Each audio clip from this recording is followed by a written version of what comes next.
Bismillahirrahmanirrahim. Assalamualaikum warahmatullahi wabarakatuh. Oke, baik. Untuk sekarang kita akan membahas tentang CAPM, di mana itu adalah singkatan dari Capital Asset Pricing Model, dengan saya sendiri, Nurwita SEMM. Untuk sejarah CAPM sendiri, di mana CAPM itu dikembangkan pertama kali pada tahun 1960 oleh William F. Server-Liner dan Mosin, Weston, Beasley, and Brigham tahun 1996. Mendefinisikan CAPM sebagai berikut, yaitu a model based on the proposition that any stocks required rate of return is equal to the risk-free of return plus a risk premium when risk reflect diversification, pada halaman 193. Maka dapat disimpulkan bahwa CAPM itu adalah model yang memberikan tolak ukur resiko surat berharga tertentu yang konsisten dengan teori portofolio. Model ini menghitung resiko yang tidak terdiversifikasi dari suatu portofolio tunggal dan membandingkannya dengan resiko yang terdiversifikasi dari suatu portofolio yang terdiversifikasi dengan baik. CAPM didasari oleh teori portofolio yang dikemukakan oleh Markowitz. Berdasarkan model Markowitz, masing-masing investor diasumsikan akan mendiversifikasikan portofolionya dan memilih portofolio yang optimal atas dasar preferensi investor terhadap return dan risiko pada titik-titik portofolio yang terletak di sepanjang garis portofolio yang agar efisien. Oke, baik. Berikutnya adalah di mana faktor-faktor yang mempengaruhi CAPM.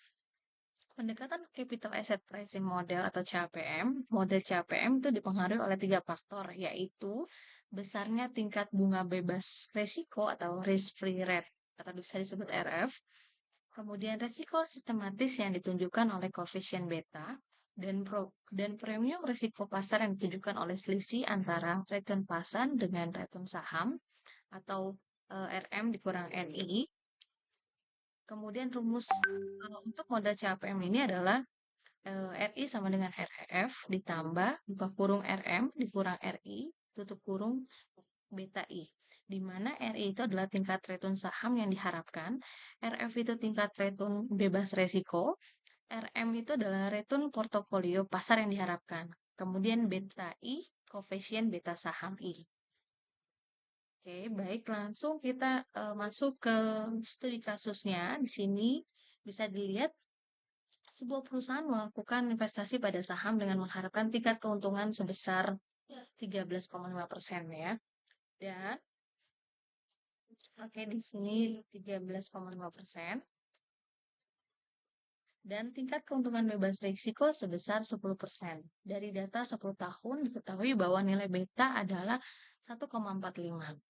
Return saham yang juga merupakan modal perusahaan tersebut, maka hitunglah RI-nya. Maka RI sama dengan RF ditambah buka kurung RM dikurang RI tutup kurung beta I.